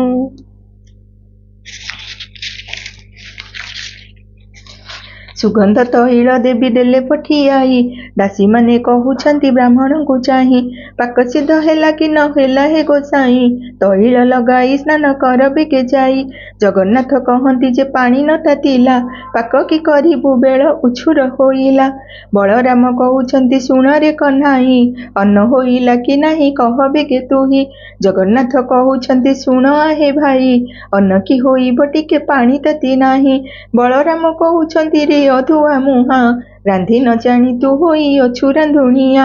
ତୁହି ଆଡ଼ ହୁଅ ମୁହିଁ ରାନ୍ଧୁଅଛି ଯାଇ, ଅନ୍ନ ରାନ୍ଧିବାକୁ ଗଲେ ବ୍ରହ୍ମାଣ୍ଡ ଗୋସାଇଁ। ଫୁଙ୍କି ଫୁଙ୍କି ବଳରାମ ବିରକ୍ତ ହୋଇଲେ, କାଠ ଖଣ୍ଡେ ଘେନିଣ ଯେ ହାଣ୍ଡି ପିଟି ଦେଲେ। କ୍ଷୁଧାରେ ଯେ ଦୁଇ ଭାଇ ଆକୁଳ ହୋଇଲେ, କି ବୁଦ୍ଧି କରିବା ଜଗନ୍ନାଥଙ୍କୁ ବୋଇଲେ। ଜଗନ୍ନାଥ ବୋଇଲେ ତ ବୁଦ୍ଧି ଦିଶୁ ନାହିଁ, କ୍ଷୁଧାରେ ଆତୁର ହେଉଅଛି ମୋର ଦେହି। ବଳରାମ କହୁଛନ୍ତି ଶୁଣ ଜଗନ୍ନାଥ, ଜାତି ପଛେ ଯାଉ ଆମ୍ଭେ ଖାଇବା ଯେ ଭାତ। ଯେବେ ଏହା ଘରେ ଭାତ ଆମ୍ଭଙ୍କୁ ନ ଦେବ, ଆମ୍ଭ ଦୁଇ ଭାଇଙ୍କର ମରଣ ହୋଇବ। ଲେଉଟିଣ ଦାସୀ ଯାଇ ଲକ୍ଷ୍ମୀଙ୍କୁ କହିଲେ, ବ୍ରାହ୍ମଣ ତ ହାଣ୍ଡି ଭାଙ୍ଗି ଫୋପାଡ଼ଇ ଦେଲେ। ଏହା ଶୁଣି ଲକ୍ଷ୍ମୀ ଦେବୀ ମନେ ଚିନ୍ତା କଲେ, କେତେ ଦୁଃଖ ଦିନ ବନ୍ଧୁ ଦୁହେଁ ଯେ ପାଇଲେ। ସୁବର୍ଣ୍ଣର ଚଟୁକୋଟି ହସ୍ତରେ ଧଇଲେ, ରୋଷେଇଶାଳାକୁ ଲକ୍ଷ୍ମୀ ଦେବୀ ବିଜେ କଲେ। ପ୍ରଥମେ ରାନ୍ଧିଲେ ମାଗ ବଗଡ଼ା ଯେ ଅନ୍ନ, ମୁଗ ମଧୁ ପୁରୀ କ୍ଷୀରି ନାନାଦି ବ୍ୟଞ୍ଜନ, ଆମ୍ବିଳ ସାକର କଲେ କଦଳୀର ଭଜା, ଅତି ଯତ୍ନେ କଲେ ମାଏ ତିଅଣ ଯେ ମଞ୍ଜା। 60 ପଉଟି ସେ ରନ୍ଧନ କଲେ ଯାଇ, ବଗଡ଼ା ଭାତ ମହିମା କଳନା ନ ଯାଇ। ଦୁଧ ପୁଳି କଲେ ମାତ ଘୃତ ପୁଳି କଲେ, ଅତି ଯତନରେ ମାଏ ସର ପୁଳି କଲେ।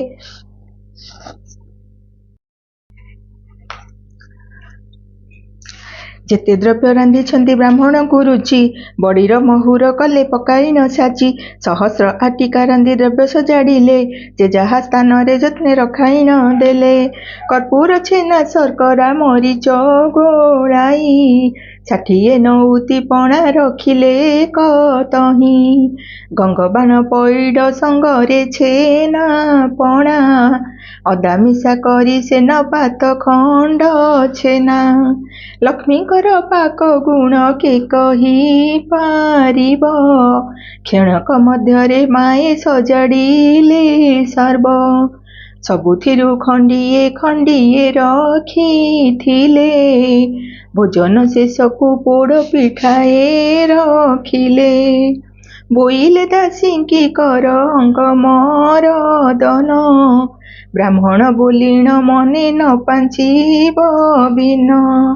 ବ୍ରାହ୍ମଣମାନଙ୍କ ମୁହିଁ ଅଟେ ନିଜ ଦାସୀ, ଶୁଣିଣ ଆନନ୍ଦେ ଚଳିଗଲେ ସବୁ ଦାସୀ। ଦାସୀମାନେ କହୁଛନ୍ତି ସୁବେଦୀ ଗୋସାଇଁ, ସ୍ନାନ କର ବେଗେ ଅଙ୍ଗ ମରଦନ ହୋଇ।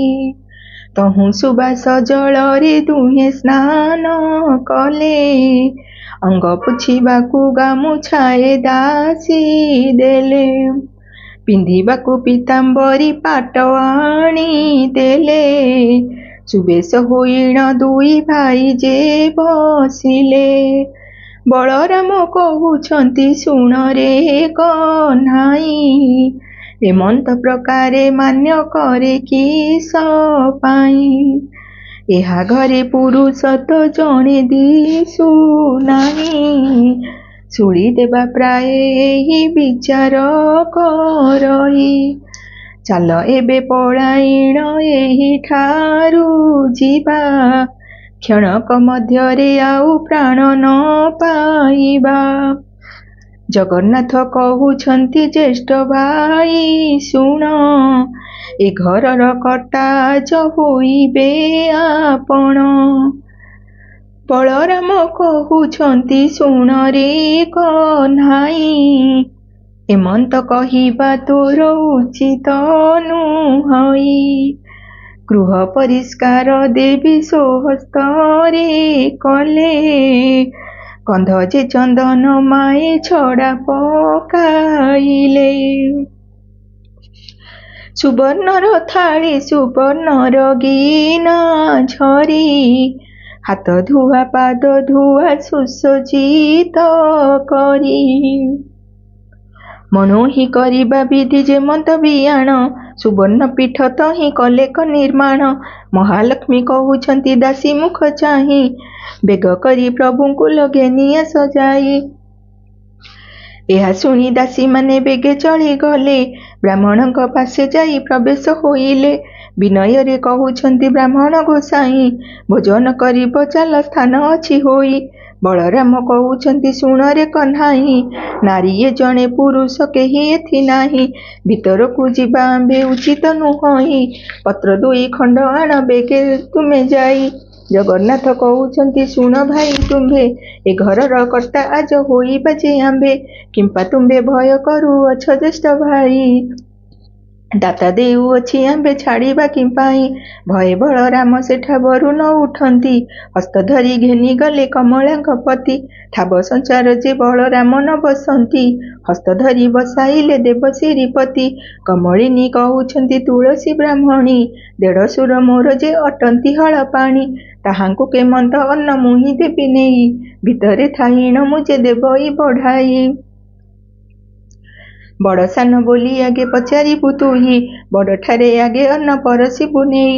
ବଳରାମ ବୋଲୁଛନ୍ତି ହୋଇଲୁ କି କାଣି, ବଡ଼ ସାନ କିଏ ତତେ ନଦୀ ସଇ ପୁଣି, ଆମ୍ଭେ ବଡ଼ ବୋଲେଣ ଯେ ବଳରାମେ କହି, ବ୍ରାହ୍ମଣୀ ବୋଇଲେ କୋପ କଲ କି ଗୋସାଇଁ, ପ୍ରଥମ ଥାଳିରେ ଅନ୍ନ ବଳରାମ ଦେଲା, ଭିତରକୁ ଆଉ ଅନ୍ନ ଆଣିବାକୁ ଗଲା, ଆଉ ଏକ ଥାଳି ଅନ୍ନ ଆଣିବା ବେଳକୁ, ଚାରି ଗ୍ରାସରେ ଖାଇଲେ ବଳରାମ ତାକୁ, ଅନ୍ନ ଥାଳି ଘେନି କରି ବ୍ରାହ୍ମଣୀ ଅଇଲା, ଏ ପଣ୍ଡାଙ୍କ ଅନ୍ନ ଯାକ କିଏ ଘେନି ଗଲା, ବଳରାମ ବୋଇଲେ କ୍ଷୁଧାର୍ତ ହୋଇଥିଲୁ, ଆଗ କରି ଚାରି ଗ୍ରାସ ବେଗେ ଖାଇଦେଲୁ, ହସିଲା ବ୍ରାହ୍ମଣୀ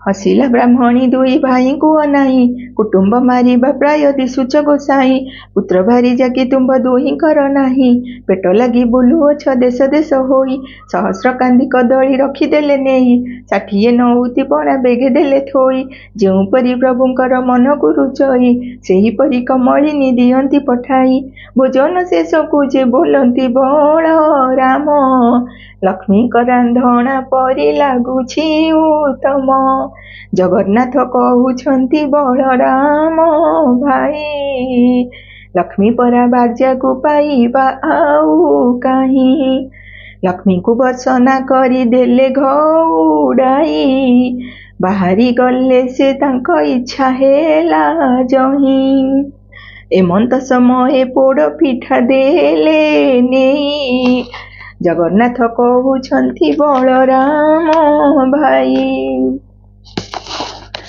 ମୋର ମନ କଥାକୁ ଯେ ଲକ୍ଷ୍ମୀ ଜାଣିଥାଇ, ଭୋଜନ ଶେଷକୁ ପୋଡ଼ ପିଠା ଯେ ଦିଅଇ, ଭୋଜନ ସାରିଣ ପ୍ରଭୁ ଆଚମନ କଲେ, କର୍ପୂର ତାମ୍ବୁଳ ଦୁଇ ଭାଇ ଯେ ପୁଞ୍ଜିଲେ, ବାହାର ମେଲାରେ ପ୍ରଭୁ ବିଜେ କଲେ ଯାଇ, ଗବାକ୍ଷ ଦ୍ୱାରରେ ଲକ୍ଷ୍ମୀ ଅଛନ୍ତି ଅନାଇ, ପଚାର ପଚାର ଦାସୀ ପଚାର ଲୋ ଯାଇ, ବିଭା ହୋଇ ଅଛନ୍ତି କି ପଣ୍ଡା ଦୁଇ ଭାଇ, ଶୁଣି ଦାସୀ ମାନେ ତହୁଁ ବେଗେ ଚଳି ଗଲେ, ବ୍ରାହ୍ମଣଙ୍କ ନିକଟରେ ପ୍ରବେଶ ହୋଇଲେ, ପୁତ୍ର ଭାରିଜା ଅଛି କି କାହିଁ ତୁମ୍ଭ ଘର, କେଉଁ ରାଜ୍ୟ ବାଡ଼ି ବୃତ୍ତି ଶାସନ ତୁମ୍ଭର, ଜଗନ୍ନାଥ କହୁଛନ୍ତି ଶୁଣ ଦେଶୀ ତୁହି, ବିବାହ ହେବାକୁ ଦ୍ରବ୍ୟ ଆମ୍ଭର ଯେ ନାହିଁ, ଗୁଆବାଡ଼ି ଶାସନ ପାଇବୁ ଆମ୍ଭେ କାହିଁ, ଲକ୍ଷ୍ମୀ ପରି ଭାର୍ଯ୍ୟାକୁ ଯେ ଦେଲୁ ଘଉଡ଼ାଇ, କପାଳ ମନ୍ଦ ଆମ୍ଭର ଦୁଇ ଭାଇ ବୋଲୁ, ଲକ୍ଷ୍ମୀ ଘଉଡ଼ାଇ ଆମ୍ଭେ ଦୁଃଖ ଯେ ପାଇଲୁ, ଦାସିଏ ବୋଇଲେ ପଣ୍ଡା ହୋଇଲ କି ବାଇ, ନାରୀ କି ଛାଡ଼ିଲେ ପୁରୁଷ ଦରିଦ୍ର କି ହୋଇ, ଗୋବିନ୍ଦ ବୋଲନ୍ତି ଆମ୍ଭେ କହୁଅଛୁ ଶୁଣ, କେଉଁ ନାରୀ ଥିଲେ ହୁଏ ଐଶ୍ୱର୍ଯ୍ୟ ବର୍ଦ୍ଧନ, କେଉଁ ନାରୀ ଥିଲେ ବଂଶ ନିପାତ ହୁଅଇ, କେଉଁ ନାରୀ ଥିଲେ ବାସି ପେଜନ ମିଳଇ, କେଉଁ ନାରୀ ଥିଲେ ଶାଢ଼ୀ ସୁନା ବଳା ପାଇ, କେଉଁ ନାରୀ ଅଲକ୍ଷଣୀ ଗୃହକୁ ଭାଙ୍ଗଇ, ତୁମ୍ଭ ସାନ୍ତାଣିକି ଗୋ ପଚାରତ ଯାଇ, ଦାସୀ କହେ ବାତୁଳ କି ହୋଇଲ ଗୋସାଇଁ, କ୍ଷୁଧା ଲାଗୁଥିଲା ଏବେ ଭାତ ଯେ ଖାଇଲ, ଆମ୍ଭ ସାନ୍ତାଣିକି ଯେ ପଚାର ବୋଇଲ, ବଳରାମ ବୋଇଲେ ମୋର ପିଲା ଭାଇ, ତୁମ୍ଭ ସାନ୍ତାଣୀ ଆଗେ ଜଣାଇବ ନାହିଁ, ଜଗନ୍ନାଥ କହୁଛନ୍ତି ଭୟ କାହିଁ ପାଇଁ, କିଛି ନ ବିଚାର ଆହେ ବଳରାମ ଭାଇ, ଲକ୍ଷ୍ମୀଙ୍କର ଗୃହ ସିନା ଅଟଇ ଯେହି, ଏଠାରେ ଆପଣ ଭୟ କର କିସ ପାଇଁ, ବଳରାମ ବୋଲୁଛନ୍ତି ବାବୁ ଚକ୍ରଧର, ତୁମ୍ଭେ ଯାଇ ହସ୍ତଧର ମହାଲକ୍ଷ୍ମୀଙ୍କର, ଆମ୍ଭେ ଦୋଷ କଲୁ ବୋଲି କହ ତାଙ୍କୁ ଯାଇ, ଯହିଁ ଇଚ୍ଛା ତହିଁ ଆମ୍ଭ ମନା ନାହିଁ, ଯେତେବେଳେ ବଳରାମ ଏମନ୍ତ କହିଲେ, ଭିତରପୁରକୁ ପ୍ରଭୁ ନିଜେ ବିଜେ କଲେ, ଧୀରେ ଧୀରେ ଭିତରକୁ ଗଲେ ପିତବାସ, ପ୍ରବେଶ ହୋଇଲେ ଯାଇ କମଳାଙ୍କ ପାଶ, ପାଣି ଝରି ଘେନି କରି କମଳା ହୋଇଲେ, ଡର ହାସେ ପ୍ରଭୁଙ୍କର ମୁଖକୁ ଚାହିଁଲେ, ଅତି ଯତନରେ ଦେଲେ ପାଦ ପଦ୍ମ ଧୋଇ, ଥୋକାଏ ପାଦ ଉଦକ ମସ୍ତକେ ଲଗାଇ, କିଛି ପଦୋଦକ ଲକ୍ଷ୍ମୀ ଗର୍ଭକୁ ଖେପିଲେ, ପଞ୍ଚବର୍ଣ୍ଣ ପୁଷ୍ପେ ପାଦ ପଦ୍ମ ପୂଜା କଲେ, ମହାଲକ୍ଷ୍ମୀ କହୁଛନ୍ତି ପ୍ରଭୁଙ୍କୁ ଅନାଇ, ଚଣ୍ଡାଳୁଣୀ ବୋଲି ମତେ ଦେଲ ଘଉଡ଼ାଇ। ଚଣ୍ଡାଳୁଣୀ ଘରେ ଏବେ ଭୁଞ୍ଜିଲ କୋସାଇ। ଚଣ୍ଡାଳ ବିଟାଳ ହେଲ ଦୁଇ କୋଟି ଭାଇ। ଧିକ୍ ତୁମ୍ଭ ବଡ଼ପଣ ଧିକ୍ ତୁମ୍ଭ କଥା, ପୋଡ଼ୁ ତୁମ୍ଭର ପ୍ରତିଜ୍ଞା ଧିକ୍ ତୁମ୍ଭ ଭ୍ରାତା। ମହାଲକ୍ଷ୍ମୀ ଏ ପ୍ରକାର ବହୁ ଧିକ୍କାରିଲେ, କାଳିଅ ଦଳନ ଶୁଣି କିଛି ନ କହିଲେ। ମହାମାୟୀ ବୋଇଲେ ଯେ ଶୁଣ ମୋ ବଚନ, ମୋରେ କିସ କାର୍ଯ୍ୟ ତୁମ୍ଭେ କହ ହେ ବହନ।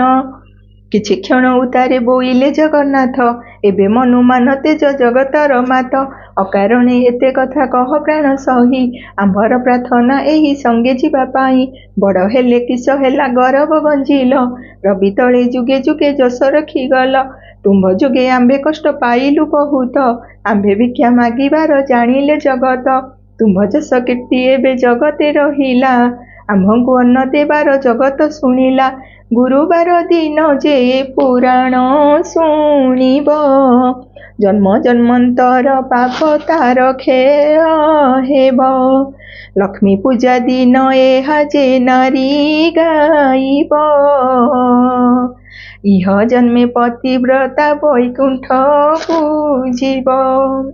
ଯଦ୍ୟପି କେହି ନାରୀକୁ ମୁଖେ ବୁଝେଇବ, ତାହାର ସୁକୃତ ଆଉ କେ କହିପାରିବ। ଏତେ କହି ଗୋବିନ୍ଦ ଧଇଲେ ଲକ୍ଷ୍ମୀ ହସ୍ତ, ଜଗତ ମାତା ବୋଇଲେ ତୁମ୍ଭେ କର ସତ୍ୟ। ଚଣ୍ଡାଳୁ ବ୍ରାହ୍ମଣ ଯାଏ ଖୁଆ ଖୋଇ ହେବେ, ସମସ୍ତେ ଖାଇଣ ହସ୍ତ ଜଳେ ନ ଧୋଇବେ। ହାଡ଼ିର ହସ୍ତକୁ ବ୍ରାହ୍ମଣେ ଛଡ଼ାଇ ଖାଇବେ, ବ୍ରାହ୍ମଣେ ଖାଇଣ ହସ୍ତ ମୁଣ୍ଡରେ ପୋଛିବେ। ଅନ୍ନ ଖାଇ ସର୍ବେ ମୁଣ୍ଡେ ପୋଛୁଥିବେ ହସ୍ତ, ତେବେ ବଡ଼ ଦେଉଳକୁ ଯିବି ଜଗନ୍ନାଥ। ହେଉ ହେଉ ବୋଲି ଆଜ୍ଞା ଦେଲେ ମହାବାହୁ, ଯୁଗେ ଯୁଗେ ଲକ୍ଷ୍ମୀ ତୁମ୍ଭ ଏଇ ଗୁଣ ରହୁ। ଲକ୍ଷ୍ମୀଙ୍କ ହସ୍ତ ଧରିଣ ଜଗନ୍ନାଥ ନେଲେ, ବଡ଼ ଦେଉଳକୁ ପ୍ରଭୁ ବିଜେ କରି ଗଲେ। ଲକ୍ଷେ ଚନ୍ଦ୍ର ଉଦିଆ ଯେ ଛାମୁରେ ଜଳଇ, ଦେଉଳକୁ ବିଜେ କଲେ ବ୍ରହ୍ମାଣ୍ଡ ଗୋସାଇଁ। ଇନ୍ଦ୍ର ଡାକୁଛନ୍ତି ଦେବ ମଣିମା ମଣିମା, ବ୍ରହ୍ମା ଡାକୁଛନ୍ତି ଦେବ ଗୁହାରି ଶୁଣିମା। ବରୁଣ କୁବେର ଯେ ହସ୍ତରେ ବେତ ଧରି, ନୃତ୍ୟ କରୁଥିଲେ ତହିଁ ସ୍ୱର୍ଗ ଅପସରି। ରମ୍ଭା ଯେ ମେନକା ଆଦି ଆଉ ଚିତ୍ରଲେଖା, ତୁଳସୀ ମାଳତୀ ଆଉ ଅନ୍ୟାନ୍ୟ ରସିକା। ଚଞ୍ଚଳା ଯେ ମଦାଳସୀ ଆବର ସୁଶୀଳା, ନୃତ୍ୟ ଆରମ୍ଭତି ସୃଷ୍ଟ ହୋଇ ସେ ଅବଳା। ବଳରାମ କହୁଛନ୍ତି ଶୁଣରେ କହ୍ନାଇ, ଘରକୁ ଘରଣୀ ସିନା ସୁନ୍ଦର ଦିଶଇ। ଯେତେବେଳେ ଦାଣ୍ଡେ ଯାଉଥିଲୁ ଦୁଇ ଭାଇ, ଚୋର ଖଣ୍ଟ ବୋଲି ଦେଉଥିଲେ ଘଉଡ଼ାଇ। ଆହୁରି କଥାଏ ଶୁଣ ଜଗନ୍ନାଥ ଭାଇ, ଲକ୍ଷ୍ମୀ ଏତେ ବଡ଼ ବୋଲି ଏବେ ଜାଣିଲଇ। ଲକ୍ଷ୍ମୀ ଦେବୀ ବିଜେ କଲେ ତାଙ୍କ ଦେଉଳକୁ, ଦୁଇ ଭାଇ ବିଜେ କଲେ ବଡ଼ ଦେଉଳକୁ। ଦାସୀ ପରିବାରୀ ଆଦି କରି ଯେତେ ଥିଲେ, ଲକ୍ଷ୍ମୀ ଆସିଲାରୁ ଯେ ସମସ୍ତ ଅଇଲେ। ଲକ୍ଷ୍ମୀଙ୍କୁ ପାଇଣ ଦେବ ଗୋବିନ୍ଦ ଆନନ୍ଦ, ସଂସାରରେ ସେହି ମତେ କଲେ କମୁକୁନ୍ଦ। ଶୁଣିଲେ ନାରଦ ଏହି ପୁରାତନ ଆଖ୍ୟା, ଯାହା ଅପ୍ରସନ୍ନେ ପ୍ରଭୁ ମାଗିଲେ ଯେ ଭିକ୍ଷା। ଛାର ଚଣ୍ଡାଳୁଣୀ ଐଶ୍ୱର୍ଯ୍ୟ ଭୋଗ କଲା, ଲକ୍ଷ୍ମୀଙ୍କର ସୁଦୟାରେ ଏମନ୍ତ ହୋଇଲା। ଏ ପୁରାଣ ପଢ଼ିଲେ ଯେ ସର୍ବସିଦ୍ଧି ହୁଏ, ସୂର୍ଯ୍ୟୋଦୟ ତମ ସମ ପାପ କ୍ଷୟ ଯାଏ। ଏ ପୁରାଣ ଯେଉଁମାନେ ପଢ଼ନ୍ତି ଶୁଣନ୍ତି, ଲକ୍ଷ କୋଟି ଗୋଦାନର ଫଳ ସେ ଲଭନ୍ତି। ଏ ପୁରାଣ ଅଟଇ ଯେ ମୁକତିର ପଥ, ଏହା ଫଳ କଥନରେ କେହେବ ସମର୍ଥ। ଲକ୍ଷ୍ମୀଙ୍କ ପୁରାଣ ଏହୁ ସମ୍ପୂର୍ଣ୍ଣ ହୋ।